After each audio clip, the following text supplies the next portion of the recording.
In this time and in all times, may we move into action to create a world of equity and liberation about which we dream. May we hold reverently and tenderly to this one life, the here and now of which we are certain. And remember, the Dakota peoples were stewards of the land on which our fellowship meets. This congregation commits to an ongoing and intentional journey of lovingly humble connection with Indigenous peoples, characterized by understanding our shared history, accepting responsibility for restoration, and building relationship in the here and now. Thus, we seek always to be good relatives. I am Susan Stevens Chambers, a member of this congregation and a member of the UUFM Worship Committee. Today, I'm leading the service, Just Say Yes. Sunday morning is a team effort. Our thanks to Diane Langland, our worship associate, and to Liz Kipp, who at the last minute is substituting on our piano for Nancy Cramblett, because the Cramblets contracted COVID, and so they are recovering from that. Children's worship today is offered by our Director of Children's Faith Development, Macy Forsyth, Deb Fitzloff, and in the nursery, Lee Gansky and Deanne Nelson. And we're grateful for the tech squad, both Linda Gansky and worship tech Kat Clements. Thanks to Henry Panovich for taking care of our hearing assistants, and thanks to our last-minute greeter, Sarah Seifert. Hospitality during our coffee hour after the service is again, there was supposed to be Danny and Nancy, and Sue Wilson stepped up at the last minute to provide hospitality, so come down and enjoy coffee and goodies. If you're new to the fellowship, we're grateful that you're expanding the we who is us. And we're grateful to have contact information which you can provide online or in forms in the pews, or that the greeters can help you find in the entryway. And if you attend by Zoom today, stay after in the Zoom to visit together. And we have that in-house hospitality in the fellowship hall. And remember to look at the weekly update to learn about the new initiatives that are beginning and the new groups forming for companionship and for social action. And know we have a new minister, the Reverend Diana, who will be in the pulpit many of the weeks here, and you can always email her.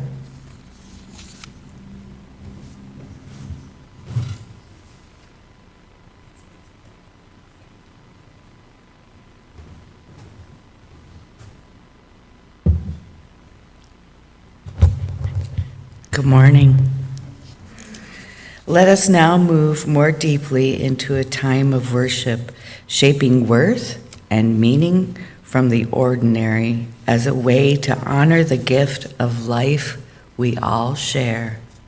Together, let us kindle a flame symbolizing our co-creation of sacred space at home and in this place made sacred by years of love from all of you. As you do, please write in the chat that a chalice is lit on your street, and please say the words with me. They're in your pew card if you need assistance. We are a welcoming people of diverse beliefs who commit to nourish the spirit, broaden the mind, nurture the earth, and build community. May this flame we kindle remind us to strive today and every day to love beyond belief.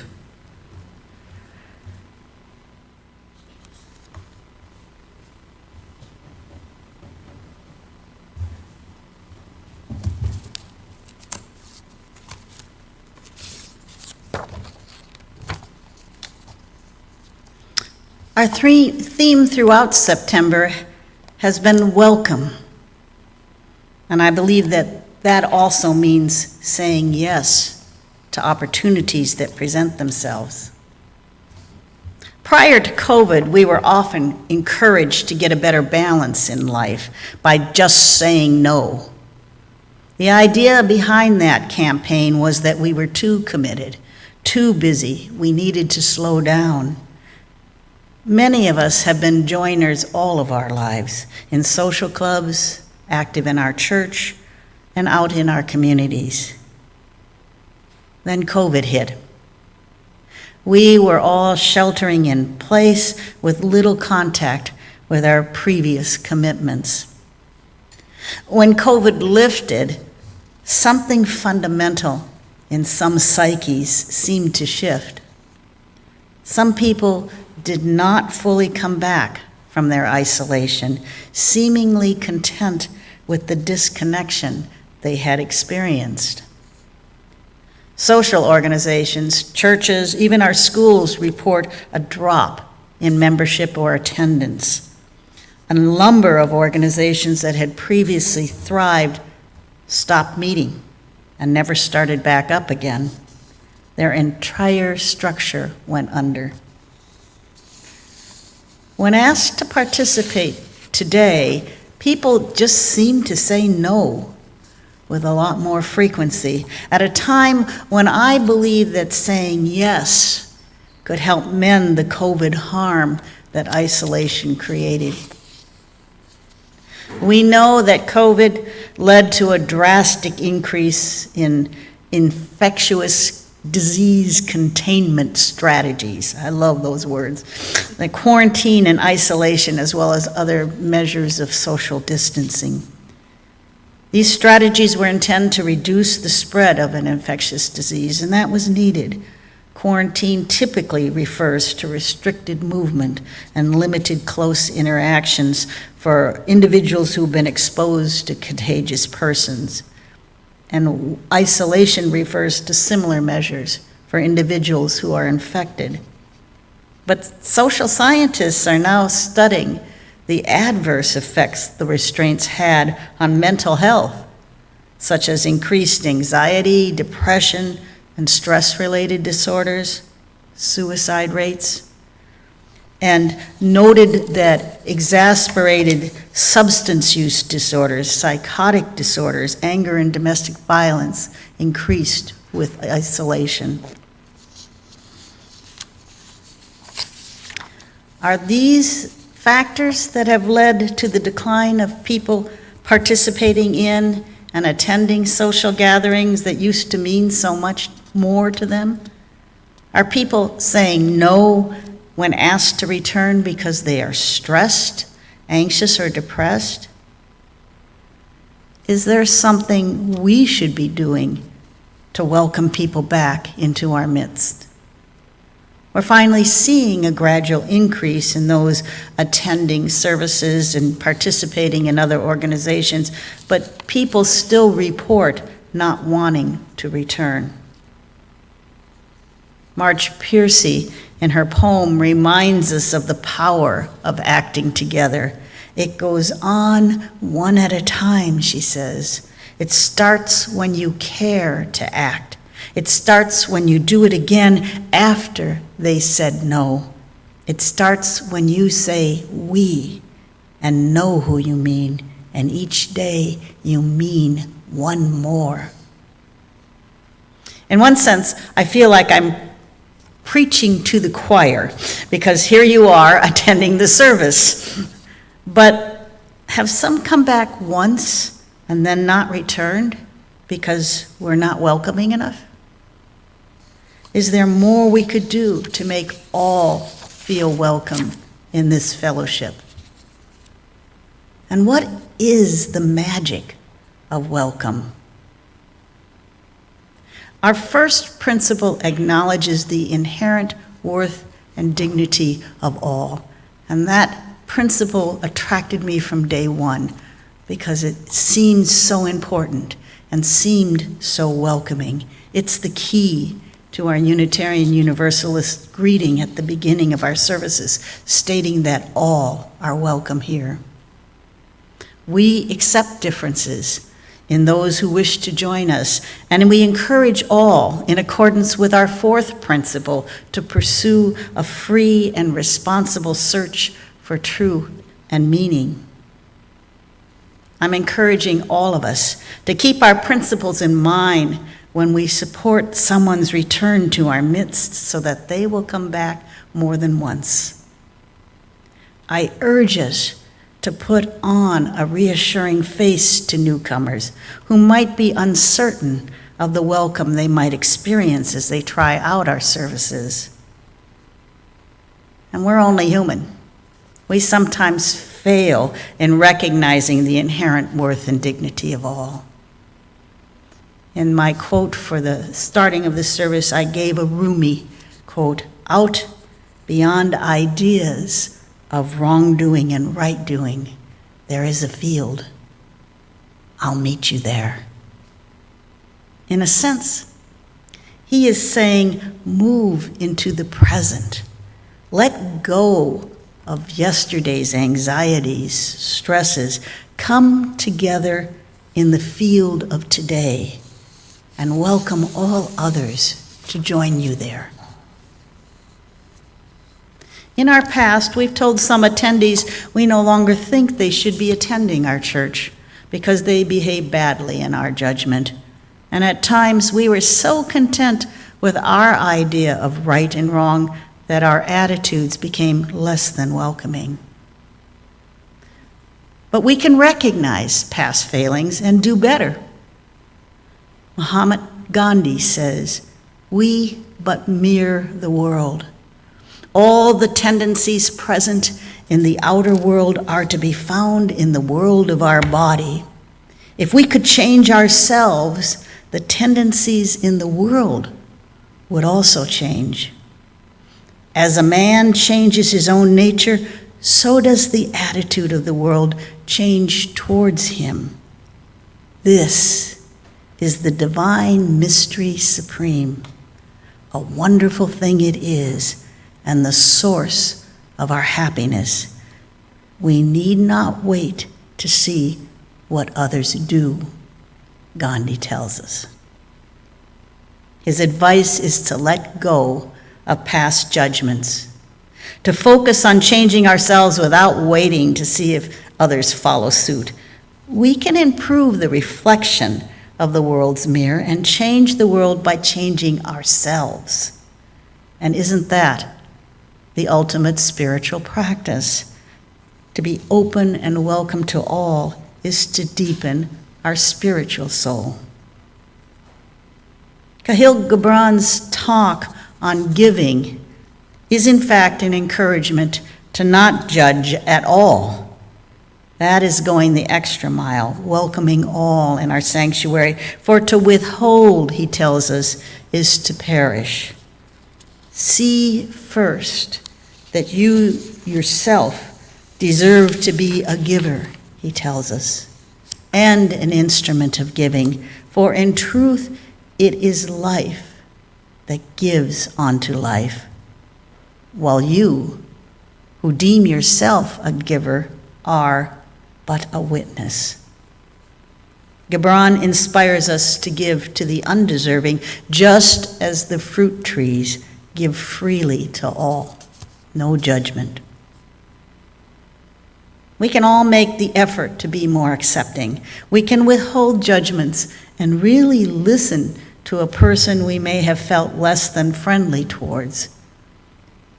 It is possible that some who have left us not feeling welcome might try again to return and make our Sundays and our everydays richer for their presence. I ask that we start fresh each time we come to the UUFM. I ask that all receive such overtures with gestures of welcome in return. For those who have had experience of welcome in UUFM that were less than perfect, now is the time to let go of your pain or anger regarding that. Celebrate any efforts made. Celebrate the hope each attendee can bring to you each time you are together, Reach out to understand what the other is saying. As Martin Luther King Jr. said, quote, "We must develop and maintain the capacity to forgive. He who is devoid of the power to forgive is devoid of the power to love." There is some good in the worst of us, and some evil in the best of us. When we discover this, we are less prone to hate our enemies. That's the end of his quote. Angel Kyoto Williams Sensei states, "It's the community's job to figure out how we can stretch into the so-called margins to broaden our understanding and the ability to be inclusive. Inclusivity is not, how do we make you a part of what we are, but it is, how do we become more of what you are?" Rumi reminds us that we can go beyond ideas of wrongdoing and right doing by going to a field, a neutral place to start fresh. I think he asks us to shed our grudges of the past, to sense what is right in front of us and celebrate the joy of the moment of being together. So I ask you to just say yes to participation rather than saying no. Albert Rios tells us in the poem I read during our meditation, this is a poem of thanks to those who live lives of service, which I think includes all of us, from the large measure to the smallest gesture, from caregiving to volunteerism, to being an audience member or a reader. I've been able to offer these words to many groups, not only as a poem, but also as a recognition. We give for so many reasons and are bettered by it. Such gesture, described by Rios, defines what welcome means. But you know, I love to play in dictionaries. And so I wanted to look up the Merriam-Webster definition of welcome and found these 3 definitions that really resonated with me. 1, received gladly into one's presence or companionship. 2, giving pleasure, received with gladness or delight, especially in response to a need. 3, willingly permitted or admitted. These are definitions of welcome. We are bettered by our ability to receive all gladly. We need to look not just at what we do on a Sunday morning, but throughout our week to ensure that our actions spell out welcome. The welcome should be for each and every one, those who have been coming for 20, 30 years, and those who are joining us for a first time. What is the magic of welcome? How do we participate more fully? Here are some ideas. We need greeters every Sunday. It's difficult sometimes to get people up front to say hello. Macy has been looking for volunteers to aid with the children. Do you have a talent that the teenagers would appreciate? Do you have a special story that you'd like to share? When was the last time you shared your talents? And how well do you know the children here? Another idea, prior to COVID, we used to hold circle suppers.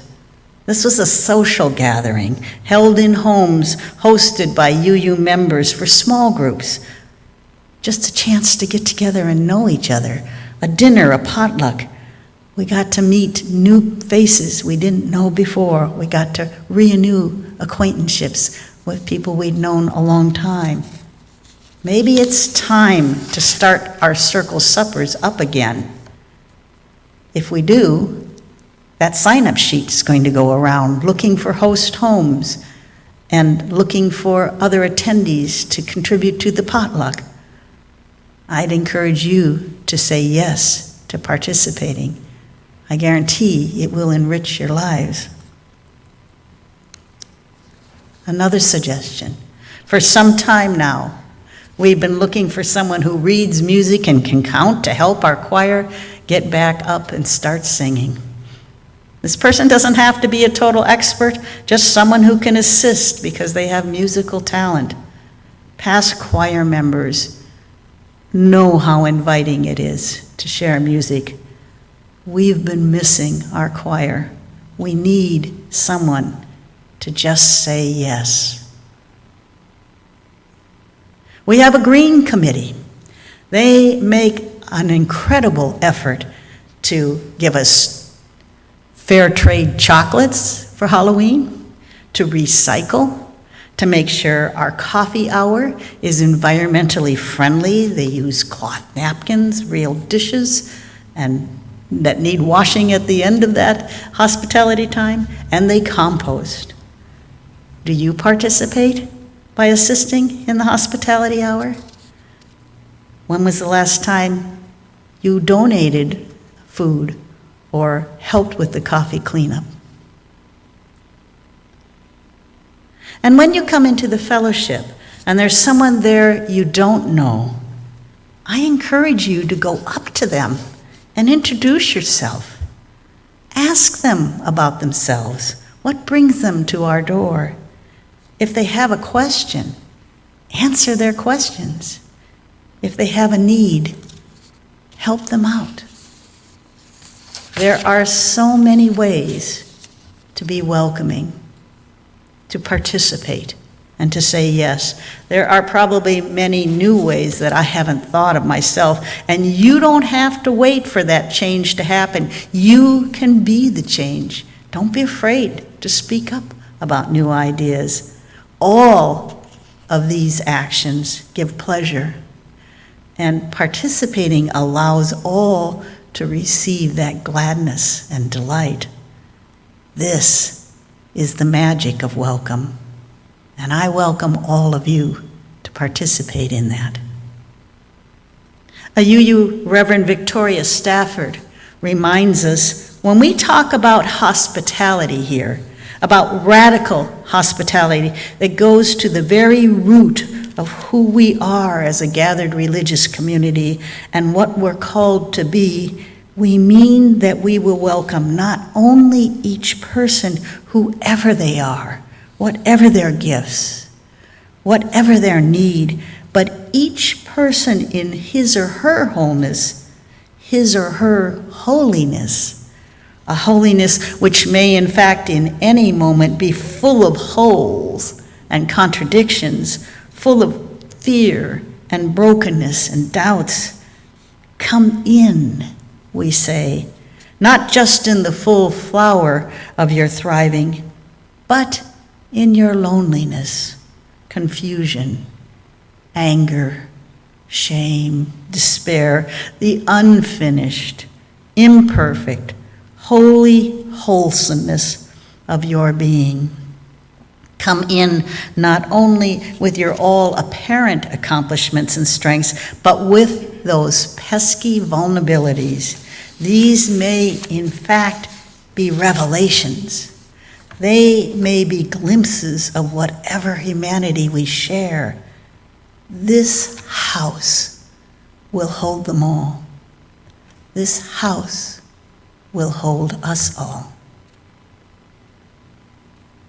Stay present to what is actually happening in front of you. Feel the power of this moment and breathe your fullness into being.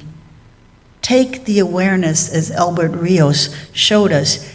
You gave me what you did not have, and I gave you what I had to give together, we made something greater from the difference. My last suggestion, accept what comes your way. When we stop judging and embrace what is, we become friends with the present. Keep our UU principles in your heart as you breathe in and out. And observe how your mind tries to create a story which might not be true, and smile at that story without becoming a part of that story. Accept what is, whether it's cold snow or a brilliant light on a warm fall morning. Be aware that you can still feel joy and gratitude for the present moment, which has no past and has no future. Accept all unconditionally. Welcome them into our community. Show everyone kindness and compassion. And remember that you are loved. And we want you here, not just once, but over and over again. Help us spread the gift of welcome.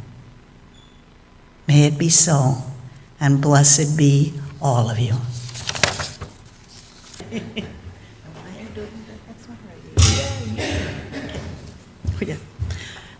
As we conclude our time of worship this morning, let's make a promise that we will remain committed to a sustained and robust relationship with each other, to the vision of our faith community, to the values of Unitarian Universalism, and to the interdependent web holding us all. As Diane extinguishes the chalice, please extinguish your chalice at home and say the words with me, which are on your pew cards. We extinguish this flame, but not the light of truth, the warmth of community, or the fire of commitment. These we carry in our hearts until we are together again.